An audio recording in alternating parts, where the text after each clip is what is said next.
Today I want to take a look at Skyrim Special Edition's Deadzones, and to jump straight into that, the camera uses about a 24% mostly circular dead zone.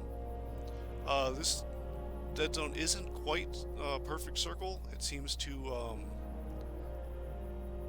lean out a bit more in the corners.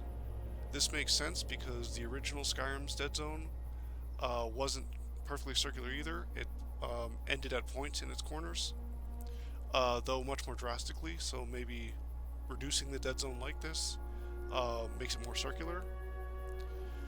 24% is a pretty large dead zone, but it is common in games, and this is actually an improvement over the original release of Skyrim, which used about a 37% dead zone.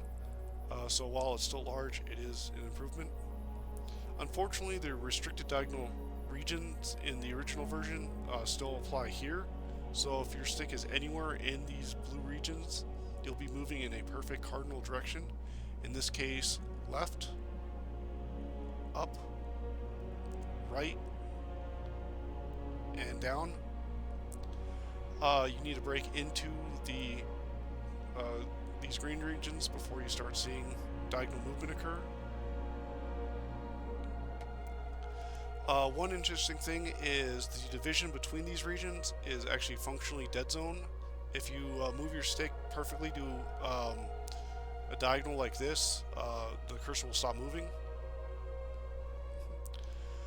Now, the way Skyrim is set up, its restricted diagonal regions is pretty bad because it's restricting more with your precise adjustments, and actually this lowering the dead zone is an issue because the original Skyrim, which used a 35% dead zone, met at these corners.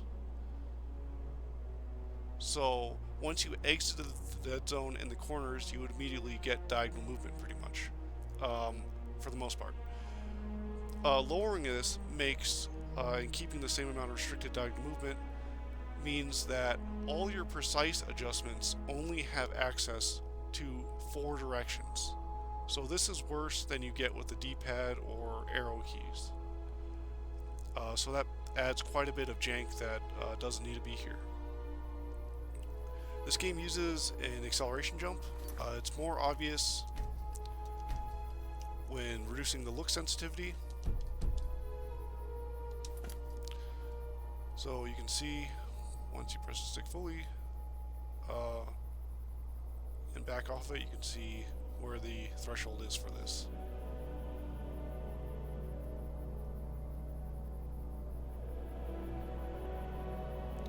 And this just occurs evenly throughout. The threshold is actually a perfect circle, so that's kind of interesting given that the dead zone itself isn't.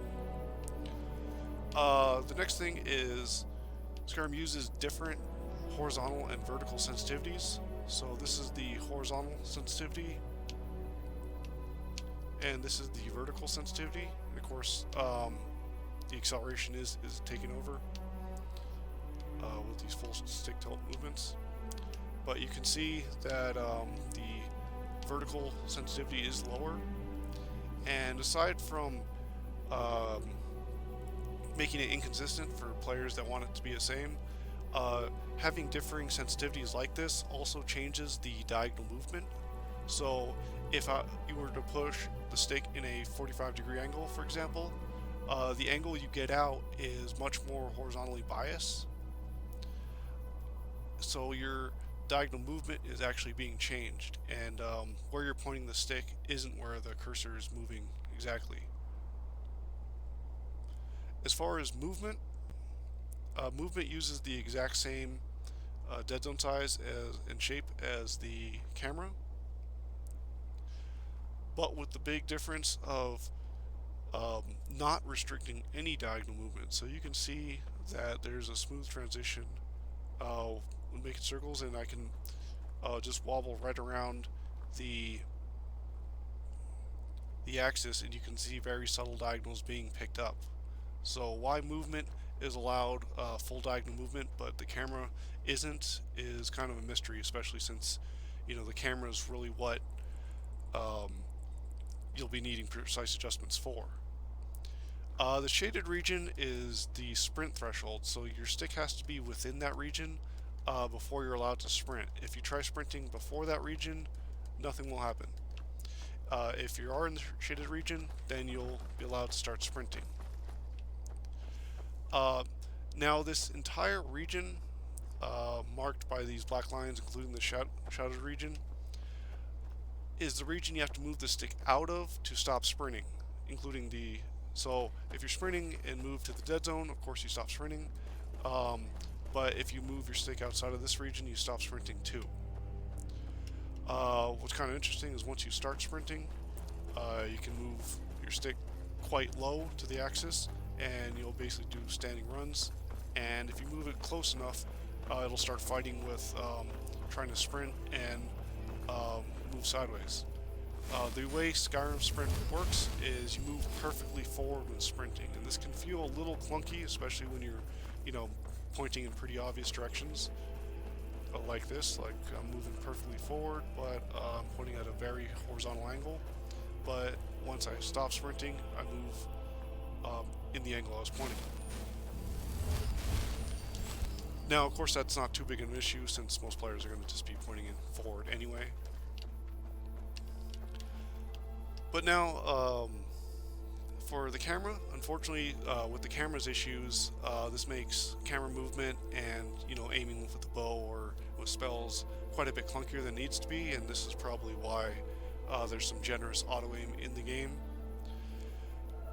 These issues can actually be solved very easily on PC through any files. You just change a couple of values, and you can change things like the dead zone.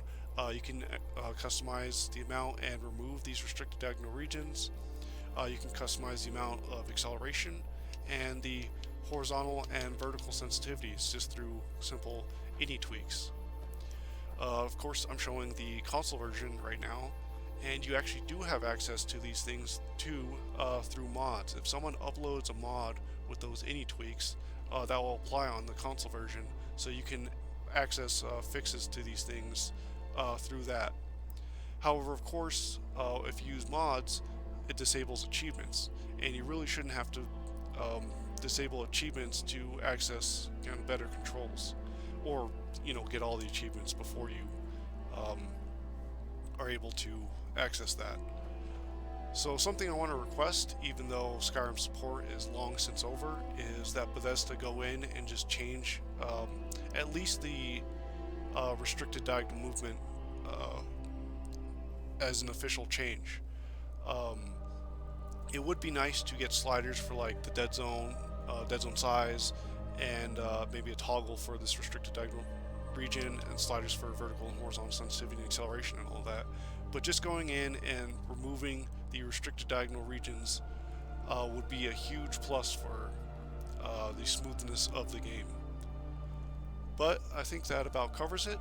Thanks for watching, and everyone have a good rest of your day.